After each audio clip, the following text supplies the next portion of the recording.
Se você tiver a palavra do Senhor, nós vamos abri-la. O seu celular, pode ficar à vontade. Nós vamos ter então esse momento de meditação, como o nosso irmão anunciou. Mas eu queria, irmãos, que vocês considerassem que há uma outra pregação aqui, digamos que num sentido paralelo, vou colocar dessa maneira, que são essas vidas. O Mateus e a Bianca. Porque o que eles estão fazendo aqui nesse momento, irmãos, é dizendo para vocês, eu agora faço parte dessa família. Nós também fomos comprados pelo precioso sangue de Jesus. Então eu faço parte de uma igreja universal nessa terra. É aquilo que a palavra de Deus chama a nação santa. Povo de propriedade exclusiva de Deus. Alguns acham que essa nação santa é o Brasil, né? Deus tem uma promessa para essa terra. Alguns acham que é os Estados Unidos. Irmãos, a nação santa é uma nação santa mesmo, separada. E agora eles estão dizendo aqui com as suas vidas, pelo sangue de Jesus que foi derramado, pelo poder de Deus, eu creio nisso. E quando eles estiverem então dando testemunho ali nas águas, eles vão estar fazendo isso de maneira pública. Já existe algo no coração deles, né? Quando o Senhor nos salva, nós temos aquela plena convicção do que acontece dentro de nós. Mas agora também os irmãos precisam saber que isso é uma realidade. Então essa é a maneira que o Senhor Jesus disse. Eu vou pedir para vocês abrirem então. Evangelho de Marcos. Nós vamos ler então 2 textos e nós vamos ficar um pouquinho neles. Mas esse primeiro eu quero só fazer a introdução com ele, Marcos capítulo 16. O verso 15 é um texto bastante conhecido dos irmãos. É o nosso Senhor Jesus, quando ele estava então se despedindo, ele então faz essa requisição, vou colocar essa palavra, requisição. Ele disse, ide por todo o mundo, pregai o Evangelho a toda a criatura. Ele diz assim, quem crer e for batizado será salvo. E aí, irmãos, o Senhor Jesus coloca aqui uma cláusula bastante contundente, muito séria para os nossos corações. E ele diz assim, mas quem não crer será condenado. E eu vou pedir então agora para os irmãos abrirem também outro texto, livro de Atos dos Apóstolos, no capítulo 2. Nós temos, nas nossas reuniões, tomado esse livro, tenho tido a oportunidade de compartilhar com os irmãos algumas porções, meditações, compartilhar a palavra do livro de Atos. E, irmãos, o livro de Atos é a certidão de nascimento da igreja. Então, você não precisa ser um grande conhecedor das Escrituras, não precisa ter lido a Bíblia inteira, ainda que nós animamos você a fazer isso. Mas você só precisa saber nesse momento que você está agora abrindo o livro onde isso que nós estamos vivendo aqui iniciou. Exatamente em Atos, no capítulo 2, no dia de Pentecostes. Aqui nasceu a igreja. Aqui o cumprimento das palavras do nosso Senhor Jesus foram realidade à vista dos olhos deles.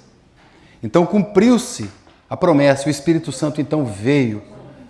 E aquela promessa que o Senhor dizia assim, olha, vocês não ficarão órfãos.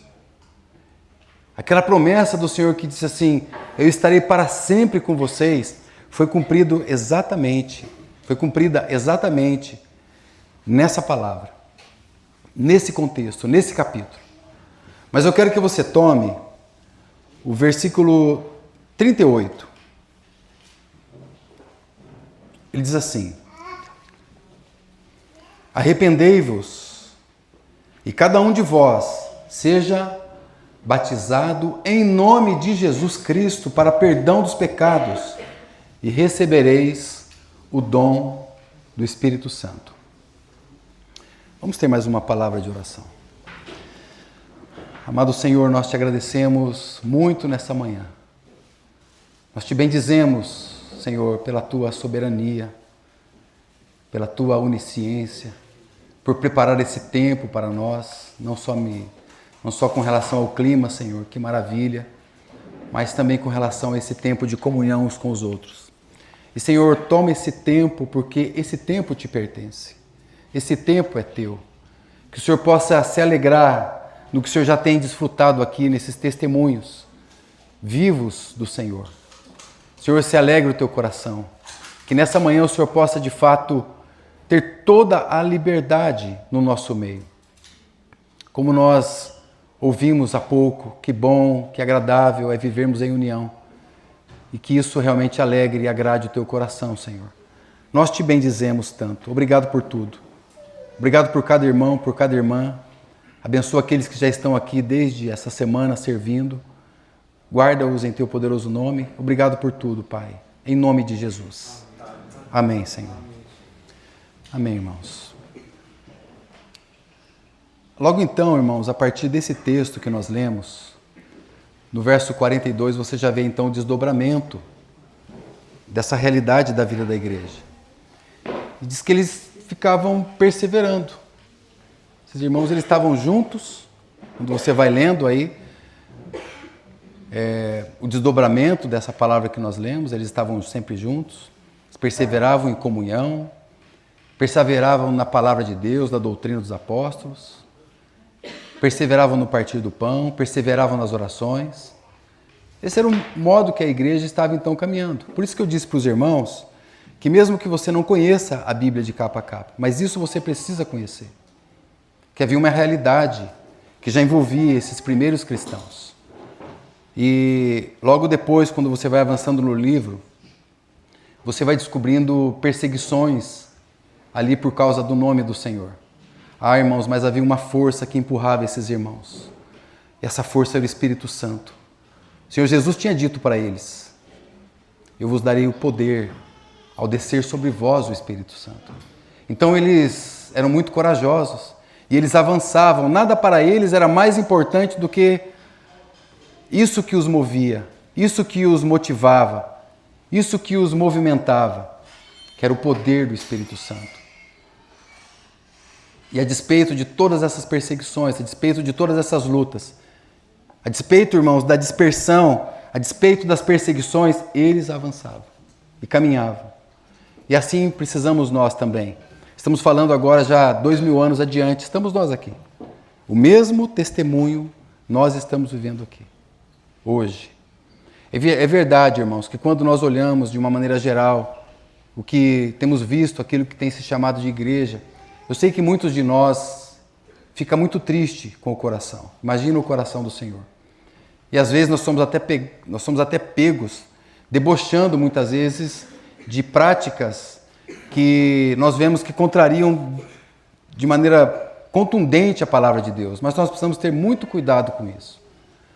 Nós precisamos ter cuidado para que o que nós temos visto de falha lá fora seja algo que nos corrija aqui dentro. Porque algo de fato aconteceu entre a igreja primitiva, 2000 anos atrás, a igreja de hoje. Alguma coisa aconteceu nesse intervalo.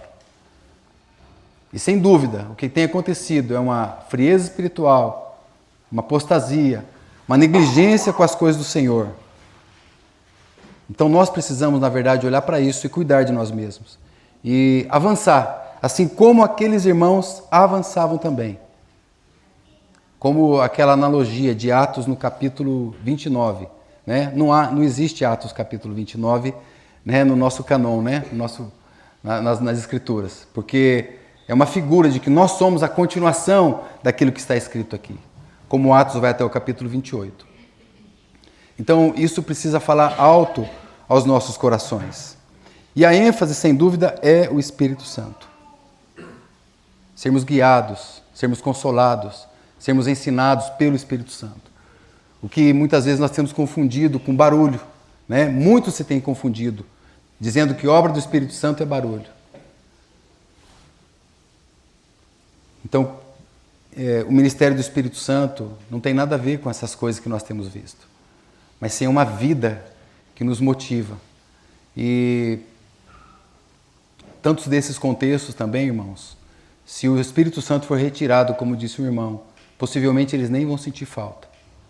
Porque o movimento é tamanho, o movimento é tamanho, que é algo para eles maior do que a vida do Senhor. Então que nós possamos, irmãos, compreender realmente que o Espírito Santo veio nos capacitar, nos dar vida, nos orientar, nos fortalecer, nos dirigir a igreja que é do Senhor Jesus. O Senhor disse: eu edificarei a minha igreja. E as portas do inferno não prevalecerão contra a minha igreja, diz o Senhor. Então, irmãos, o que nós vemos com os textos aqui que eu li, que há um padrão bíblico aqui muito santo. E o padrão é justamente esse. Primeiro, a pregação do Evangelho. O Senhor Jesus disse: quem crer e for batizado. Né? Então, a pregação do Evangelho. Ele disse: ide por todo mundo e pregai o Evangelho a toda criatura.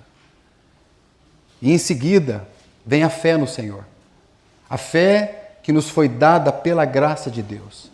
A fé que nos é concedida pelo poder do Espírito Santo. E arrependimento dos pecados. É aquela tristeza segundo Deus. Não só por aquilo que eu fiz, mas por aquilo também que eu sou. Então, pregação do Evangelho, fé na palavra do Senhor, fé no Senhor, arrependimento dos pecados, batismo nas águas. Confissão pública. Expressar de maneira externa aquilo que aconteceu dentro de mim.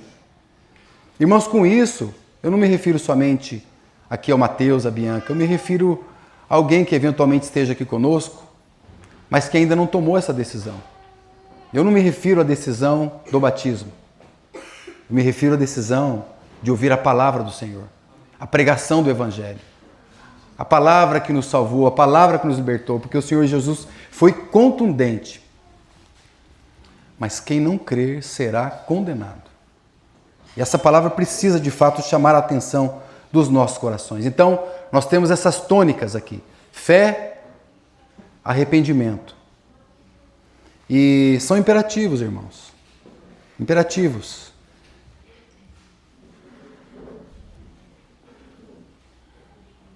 Nós acabamos de ler isso, aqui no versículo 38. Quando Pedro, então, havia acabado de fazer aquela sua pregação. Ele disse: arrependei-vos, e cada um de vós seja batizado, em nome de Jesus. E o que é arrependimento?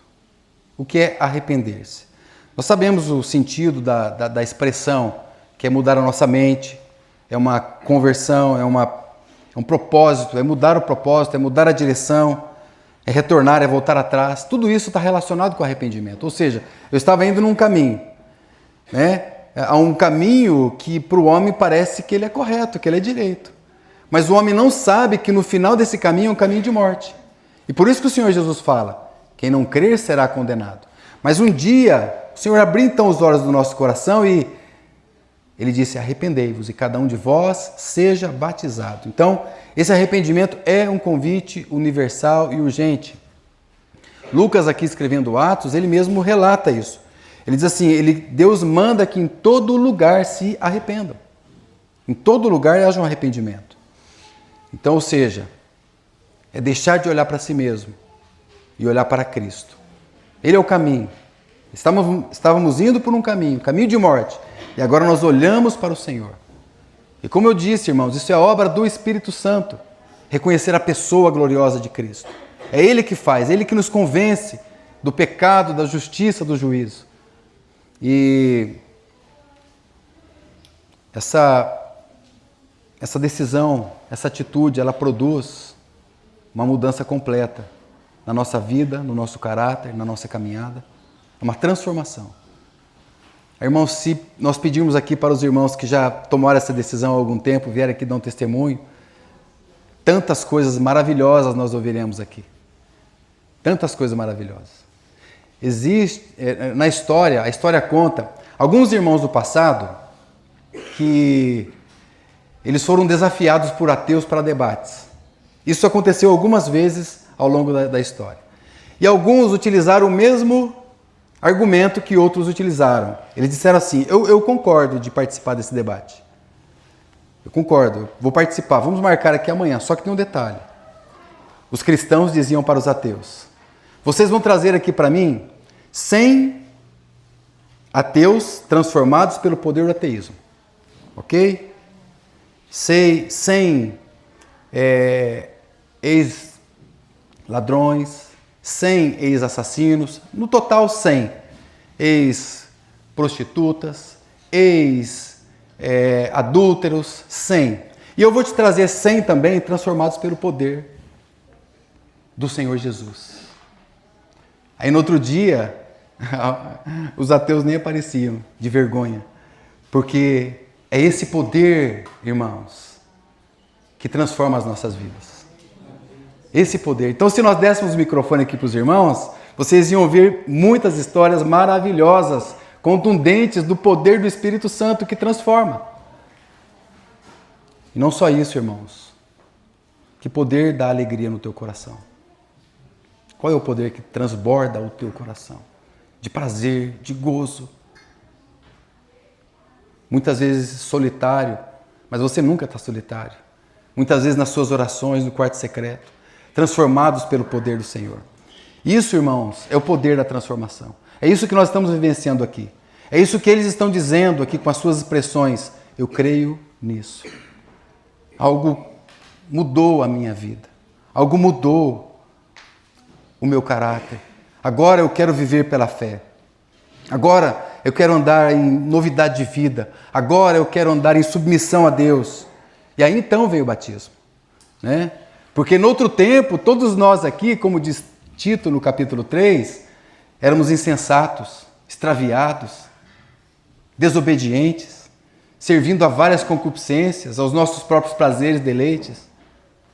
No outro tempo, irmãos, era malícia, era inveja. No outro tempo, odiosos, praticávamos o mal, mas também graças ao Senhor, porque apareceu, diz Tito no versículo 4, a benignidade do Senhor apareceu. E então houve uma transformação que aconteceu aqui dentro. E Tito vai dizer assim, Paulo vai escrevendo a Tito, vai dizer assim, não foi pelas obras de justiça que nós fizemos. Então os irmãos compreendem que quando eles estão aqui dando esse testemunho, eles estão dizendo assim, foi o poder de Jesus, foi o poder de Cristo, o poder do Espírito Santo, que segundo a sua misericórdia, me salvou pela lavagem da regeneração e renovação do Espírito. Louvado seja o nome do Senhor. Foi isso que aconteceu. Essa verdade que aconteceu. Então, irmãos, o batismo é essa realidade espiritual. O batismo, assim como a mesa do Senhor, quando nós olhamos para aqueles elementos, quando nós tomamos aqueles elementos, nós fazemos por fé isso. Realidades espirituais. De certa maneira, também, o casamento, uma realidade espiritual, um testemunho de casais cristãos, de Cristo e da igreja. São expressões terrenas que expressam uma realidade celestial. E no livro de Atos, irmãos, e é isso que eu quero me deter então e falar para os irmãos, eu quero fazer isso bem rápido. No livro de Atos, nós temos experiências de fé, experiências de arrependimento que foram então confirmadas pelo batismo. Irmãos, nós temos, eu fiz aqui um apanhado e eu tomei 10 experiências de conversões que foram então sucedidas ou precedidas, melhor dizendo, pelo batismo. Ou seja, essas 10 experiências que eu vou citar para os irmãos, todas elas, sem exceção, o que vinha em seguida era o batismo.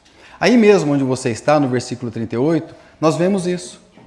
Exatamente isso. O que nós temos aqui, Pedro aqui então está pregando para judeus e prosélitos, ou seja, aqueles que se convertiam ao judaísmo. Então, muito provavelmente, dos 3.000 que foram batizados aí nesse dia de Atos no capítulo 2, muitos possivelmente estavam presentes lá na crucificação do Senhor Jesus. Por isso que Pedro mesmo ele diz assim, vocês crucificaram o Senhor. Um pouquinho antes tem essa palavra de Pedro.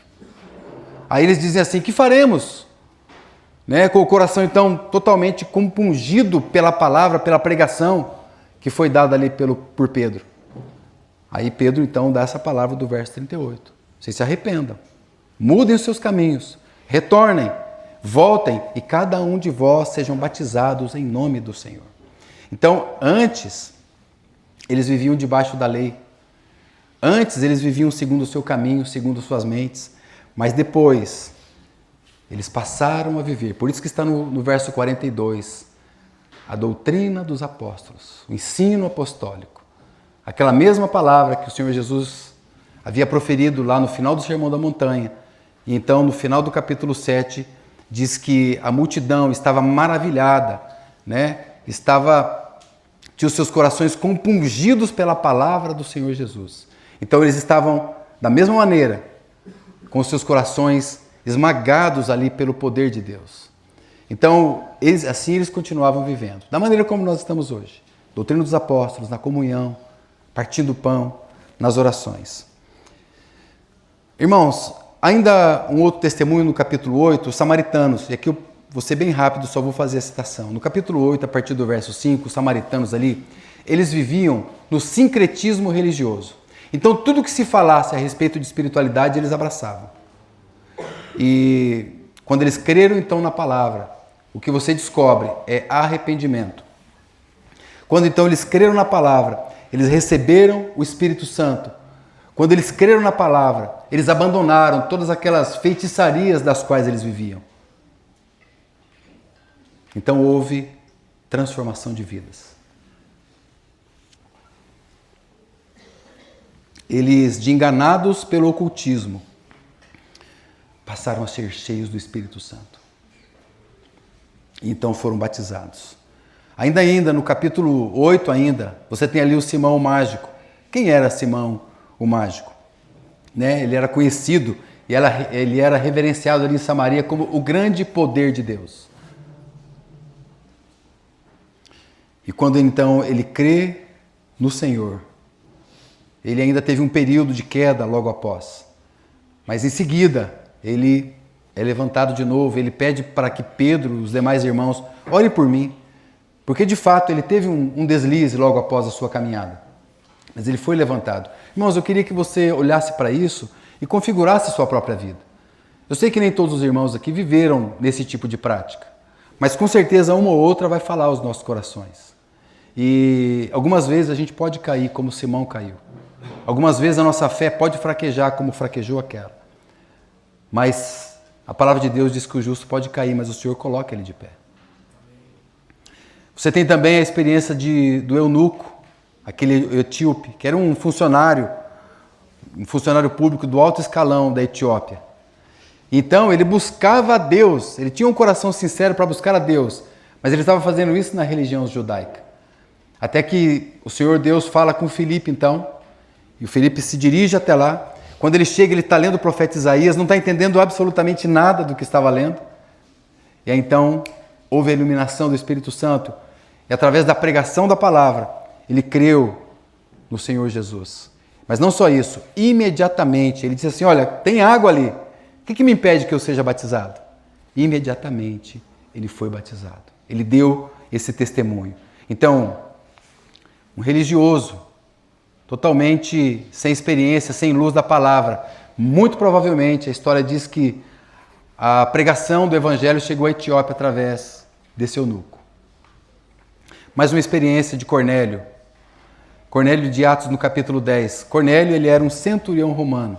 Aqui a pregação alcançou aqueles que não eram do povo judeu. Aqui a pregação alcançou então os gentios. Ele era um homem temente a Deus. Mas irmãos, sem conhecer a Jesus, todo o nosso temor é como que nada, porque Ele é a revelação, Ele é a expressão exata do ser de Deus. Então, ele passou a crer na palavra do Senhor. Cornélio recebeu a palavra através da pregação de Pedro. E ele recebeu o Espírito Santo, foi batizado e com ele toda a sua casa. Então, um homem de gentil, piedoso, passou a ser crente no Senhor Jesus. Tem mais uma experiência agora de uma mulher, Lídia, uma mulher de negócios. A Bíblia diz que ela vendia púrpura e ela adorava a Deus. Ela adorava a Deus, mas ela não conhecia Jesus. Então ela vivia na escuridão da sua fé. E depois que ela creu, então, não só ela, mas também toda a sua família foi batizada junto com ela. E depois ela abrigou Paulo, abrigou Silas, e ela era uma mulher hospitaleira, recebia esses irmãos que pregavam então a palavra, que viajavam pregando a palavra. E ela foi transformada pelo poder do Senhor e conheceu o Senhor. Ainda uma outra experiência do carcereiro de Filipos. O carcereiro de Filipos, irmãos, era um homem, ele era um homem muito, muito duro. Ele estava ali com Paulo e Silas estava preso, encarcerado, cantando, talvez ele não estava entendendo nada do que estava acontecendo, né? Porque a gente costuma até cantar, mas não num ambiente como esse, não é tão comum, né? Nas provas, nas tribulações. E Paulo e Silas estavam ali cantando. E diz que teve um terremoto ali, pelo poder de Deus. E esse homem, que ele era tão duro, né? Porque um carcereiro precisa ser muito duro. O carcereiro precisa ser muito radical. De repente, as portas das cadeias se abriram todas, né? Esse homem mostrou que, de fato, aquela dureza dele era mais um disfarce para a sua covardia e medo, porque, na realidade, ele tentou se matar, né? Tentou suicídio ali. Aí Paulo disse, não faça isso. Não atente contra a sua vida. E Paulo deu uma palavra para ele, diz assim, crê no Senhor Jesus e será salvo tu e tua casa. Irmãos, deixa eu tirar um peso aqui dos irmãos com relação a essa palavra, um parênteses aqui. Muitas vezes a gente olha para essa palavra como uma promessa. Crê no Senhor Jesus e será salvo tu e tua casa. Isso não é uma promessa. Essa é uma experiência. O livro de Atos é um livro histórico. Aqui foi um relato. Não quer dizer que todos da sua casa serão salvos, infelizmente, mesmo que você venha a crer. Mas eu te incentivo a jamais desistir e jamais deixar de orar por todos. Porque o Senhor é poderoso para salvar tu e a tua casa. Josué mesmo disse, eu e minha casa serviremos ao Senhor, mas aquela experiência era de Josué. Agora você precisa ter a sua experiência e olhar para a palavra de Deus e ter toda a seriedade com relação a ela nesse sentido. Infelizmente, irmãos, há tantas irmãs e irmãos piedosos da história que tiveram entes queridos perdidos para este mundo. Infelizmente. Mas nós estamos aqui essa manhã, nesse dia, para que o Senhor também abra os olhos do nosso coração para isso. Para que o Senhor também nos desperte para isso. Porque o Senhor nos salvou para algo. O Senhor não nos salvou para o nada. O Senhor nos salvou para algo. Para que a gente possa avançar no testemunho. Ide por todo mundo e pregai o Evangelho a toda criatura. Então que essa palavra possa nos dar sim responsabilidade daquilo que o Senhor nos deu. E irmãos, o que aconteceu? Aquele homem duro, aquele homem covarde, né? Ele queria fugir dos problemas, porque se ele deixasse os presos fugirem, ele ia ter um grande problema. Aquele homem totalmente cético. Sabe o que ele fez? Ele começou então agora a servir. Diz que ele mesmo começou a curar as feridas de Paulo e de Silas. Ele mesmo fazia isso. Talvez as feridas provocadas por ele mesmo. E a palavra de Deus diz que ele e a casa dele creram no Senhor. Ele e a casa dele foram batizados. Foram batizados. Que bênção, irmãos. Irmãos, isso está acontecendo hoje aqui. Não é algo que nós olhamos para trás e simplesmente vemos como algo histórico. Mas hoje aqui mesmo. Pela graça do Senhor. Deixa eu dar mais uma experiência. Atos capítulo 18. Crispo e Coríntios. Quem eles eram? Eles eram líderes ali das sinagogas.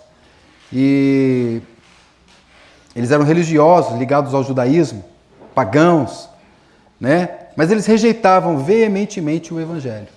Mas quando eles receberam o Senhor, receberam a palavra, eles se renderam e foram batizados. Ainda uma outra experiência, os discípulos de João em Éfeso. Antes eles conheciam apenas o batismo de João. E eles viviam numa fé, mas uma fé incompleta. Até que depois eles creram na palavra do Senhor, se arrependeram e foram batizados em nome de Jesus. Os irmãos perceberam que faltou um aqui, não? Está faltando um testemunho de batismo? faltou no capítulo 9, né? E eu deixei por último, de propósito, né? O testemunho de Saulo de Tarso. Que da mesma maneira como Saulo de Tarso creu, imediatamente ele também foi batizado. Quem era Saulo de Tarso? Ele era aquele que perseguia a igreja de Deus. Ele era um homem temido, um homem agressivo, assassino nos seus atos. Vocês acham que um homem violento como esse poderia ser salvo, irmãos? Vocês acham que um homem fariseu, religioso, totalmente tranquilo na sua religião, no seu orgulho, ele poderia ser salvo?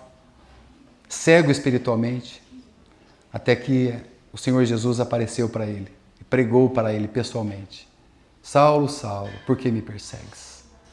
E disse: dura coisa para ti é recalcitrares contra os aguilhões. Ele estava dando aqui uma figura.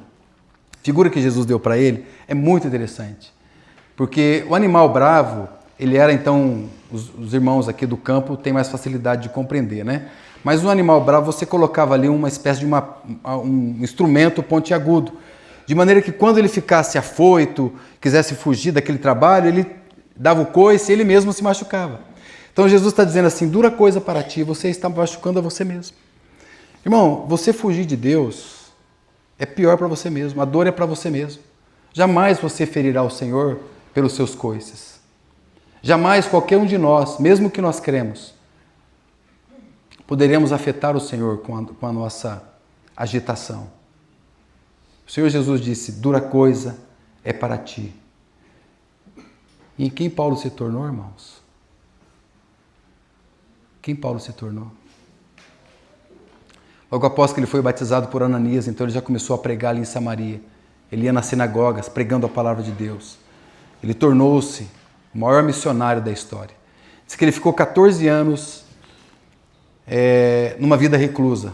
Eu não sei se tem algum irmão aqui que está numa vida reclusa, que deu uma parada, que apagou na sua fé. Mas a experiência de Paulo talvez não seja a sua. Infelizmente, porque Paulo parece que só estava dando um passo para trás para pegar impulso e se tornar então esse missionário da história, um grande evangelista de Deus. Escreveu 13 epístolas, fortemente usado pelo Senhor. Ouviu a palavra da pregação. Um homem perdido, condenado ao inferno, passou a ser apóstolo dos gentios. Dura coisa é para ti recalcitrares contra os aguilhões. Será que nós, irmãos, temos nos colocado em oposição à vontade de Deus? Graças a Deus por essas vidas, que hoje elas estão dizendo assim: sim, Senhor, eu creio com a minha vida, Senhor. Irmãos, resistir ao Espírito Santo é ferir a si mesmo. Se você não conhece o Senhor, se você ainda não entregou a sua vida ao Senhor, nós não temos mais tempo. A resistência ao Senhor Jesus é um terrível dano contra nós mesmos, porque quem não crer será condenado. Então a graça de Cristo é incomparável, e é essa pregação que nós estamos vendo aqui nessa manhã. Louvado seja o nome do Senhor por essas vidas. Graças a Deus por essas vidas. Que vocês possam seguir firmes até o último dia das suas vidas. Abraçados ao Senhor, pelo poder do Senhor, junto dos irmãos. Muitas vezes, irmãos, é a ingratidão dos nossos corações que tem sido impedimentos para que a gente avance. Muitas vezes é a nossa própria cegueira espiritual que tem sido o nosso impedimento. E essas coisas nos mantêm pessoas rebeldes, desobedientes nas nossas próprias vidas, nossos próprios conceitos. Mas a consciência do amor de Cristo, a consciência daquilo que Cristo fez por nós, a consciência do perdão de Deus, a consciência de que o Senhor Jesus olha para nós e olha para vocês como se vocês nunca tivessem cometido pecado. E agora Ele chama: vá e não peques mais. Essa graça que transforma, meus irmãos. Essa graça que que nos sustenta, essa graça que nos dirige. Por isso nós, nessa manhã, cada um de nós aqui, precisamos examinar os nossos corações e parar de lutar contra Deus e nos render totalmente ao Senhor. Porque a pregação do Evangelho alcançou esses amados.